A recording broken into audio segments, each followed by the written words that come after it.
Europe 1, bonjour. Raphaël Duchemin. Mais que se passe-t-il dans nos facs? C'est ce qu'on va essayer de comprendre avec vous. Jimmy Losfeld, bonjour. Bonjour. Vous êtes président de la FAGE, le premier syndicat étudiant aujourd'hui. Cela fait environ 2 semaines maintenant que le mouvement a démarré. Hier soir, on recensait 7 facultés bloquées à Nantes, à Paris, à Toulouse notamment. D'autres vivent au rythme des perturbations avec des assemblées générales chaque jour, une dizaine sur 70 en France. On a vu que le député La République En Marche, Gabriel Attal, rapporteur justement de la réforme université, dit « Le mouvement étudiant fait beaucoup de mousse avec très peu de savon ». Vous êtes d'accord avec ça ? J'ai peur de bien comprendre ce qu'il veut dire par là, mais ce qui est clair par contre, c'est qu'on observe une montée des violences sur les campus, quoi qu'il en soit. Et moi je note que depuis ce qui s'est passé à Montpellier, l'épisode inacceptable où des groupuscules cagoulés, vraisemblablement proches de l'extrême droite, sont venus passer à tabac des étudiants qui souhaitaient organiser une assemblée générale. Ça a déclenché plusieurs mouvements partout en France, et c'est pas acceptable de voir que sur nos campus, lieu d'émancipation et de débat et de savoir, on a cette violence inacceptable qui monte un peu partout. Alors, puisque vous parlez de ces groupuscules vraisemblablement d'extrême droite et de ce qui s'est passé à Montpellier, venons-y justement. Les cours ont repris avec des policiers pour encadrer la rentrée hier. L'accélérateur finalement de ce mouvement, ça a été ce qui s'est passé à l'université Paul Valéry. C'est là que les étudiants ont été délogés d'un amphi par des individus cagoulés. Or, le doyen et un professeur de droit ont été suspendus et mis en examen dans ce dossier. Oui, cette semaine, je crois. Oui. Vous en pensez quoi? Écoutez, il y a un rapport de l'inspection générale qui a été lancé. Je crois qu'il y a une enquête qui est en cours aussi, donc on verra quels sont leurs rôles précis dans cette histoire. Moi, j'ai pas envie de me substituer à la justice, mais bon, vraisemblablement, c'est quand même assez flou cette histoire. C'est quand même assez flou et je sais pas quoi en penser. Mais ce qui est clair, c'est que quand même, moi, je ne partage pas du tout les positions des étudiants qui voulaient organiser une assemblée générale ce jour-là. Le droit de grève et le droit de se mobiliser. L'université, c'est un lieu de débat. Bien sûr. Un lieu de débat, pas un lieu où on passe à tabac des jeunes et de surcroît cagoulés avec des barres de fer et des tasers.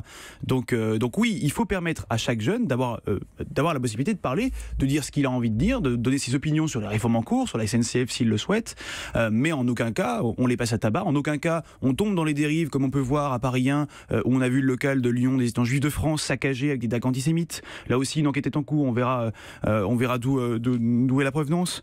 Et c'est ça que moi je critique un petit peu sur les campus, c'est que en termes de liberté d'expression et d'expression démocratique, en réalité, derrière certaines de ces assemblées générales, eh bien parfois c'est pas si sain que ça. Alors vous parlez de violence dans les universités, dans les facultés, et pourtant c'est pas forcément ce qui ressort des mots d'ordre, des slogans qu'on voit. On a d'ailleurs un peu de mal à s'y retrouver.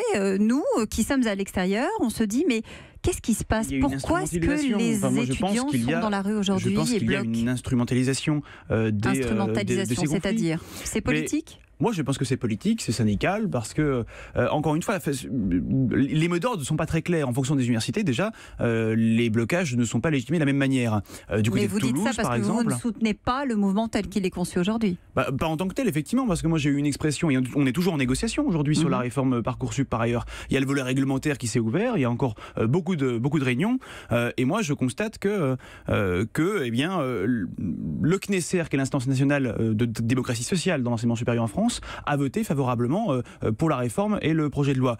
Mais moi ce que je dis encore une fois, c'est qu'il est insupportable de voir la montée de ces violences, il est insupportable de voir que dans certaines assemblées générales, il y a quand même un vent de démagogie pas possible, où on vient raconter et colporter des contre-vérités, notamment auprès des étudiants, par exemple sur la réforme. On vient dire que sélection généralisée. J'entendais du côté de Toulouse une étudiante qui intervenait en disant on n'a pas assez d'infirmières en France et Parcoursup va introduire une sélection à l'entrée de ces formations-là. Il y a un concours à l'entrée des formations d'infirmiers. Et par ailleurs, on est en pleine discussion pour faire en sorte de le supprimer, ce concours, nous. Donc il y a des contre-vérités et ça donne naissance à un contexte où on n'a pas le sentiment que certaines personnes dans ces assemblées générales veulent trouver une sortie de crise. Mais dites-moi, Jimmy Losfeld, qui est derrière tout ça? Vous dites on dit des contre-vérités dans les assemblées générales, c'est qui on? Mais c'est les organisations qui sont à l'origine de ces blocages-là. C'est Solidaire. Notamment. Mais moi, je tiens à rappeler aussi quelque chose, c'est que on parle beaucoup de ces blocages, et à juste titre, parce que bon, ils sont assez visibles. Mais déjà, parfois, ils sont partiels. Parfois, il y a peu d'étudiants. Mais je tiens à rappeler aussi qu'on est en pleine période électorale à l'université, parce que chaque année, il y a des élections. Ça fait 3 semaines là qu'on a un gros cycle. Il y en a tous les jours. Il y en a eu au moins une trentaine depuis les 3 dernières semaines.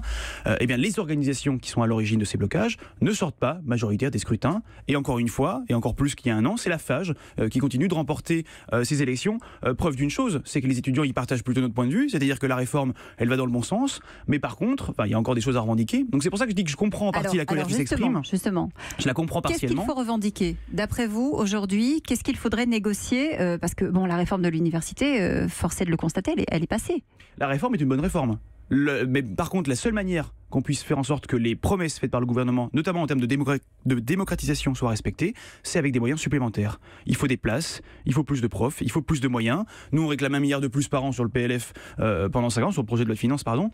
Et là, ce qu'on a besoin, c'est de l'argent. On a eu la séquence réforme organisationnelle, maintenant il faut la séquence investissement massif dans nos études, dans la recherche. Et donc, c'est ce qui manque. Mais qu'est-ce qui a fait que le mouvement s'est durci récemment? C'est justement le fait qu'on soit en pleine période d'élection, parce que ça fait 2-3 semaines, grosso modo, qu'on voit le mouvement véritablement se durcir. Or, il y avait déjà des signaux en décembre. Est-ce que c'est un agrégat, pour être très clair, d'initiatives localisées, ou est-ce que c'est les prémices qu'on voit se dessiner d'un vrai mouvement d'ampleur aujourd'hui? Non, c'est un peu des deux, je pense. C'est un peu des deux, mais bon, ça va dépendre de quoi? En fait, la situation est, en termes de violence déjà est un petit peu en train de dégénérer, et je pense qu'effectivement, ça peut encore prendre en hauteur. Mais parce que si les lycéens rallient le mouvement, notamment, ils ont décidé peut-être de le faire ce jeudi. Oui, mais je suis pas convaincu que ce soit le sujet. Moi, je pense que le problème, c'est que les personnes à l'origine de ces assemblées générales ne cherchent pas de sortie de crise. La preuve, c'est qu'il y a quand même beaucoup de démagogie. Et moi, j'ai mes fédérations locales par ailleurs qui essayent d'y aller, de débattre sur le fond par ailleurs, des réformes et des autres sujets qui sont abordés. Et force est de constater, dans certaines assemblées générales, on n'est pas les bienvenus. Donc sous couvert de démocratie, on se dit on va donner la parole et la libre expression aux étudiants, sauf que moi j'ai des fédérations qui se font cracher dessus, qui se font insulter, qui reçoivent des menaces de mort, ce qui a donné lieu par ailleurs à des mains courantes. Donc voilà, le contexte encore une fois est pas très sain et même pour nous est assez opaque parce que c'est pas des mouvements spontanés étudiants. Merci Jimmy Losfeld d'être venu ce matin en direct sur Europe 1, 6h26. Europe 1.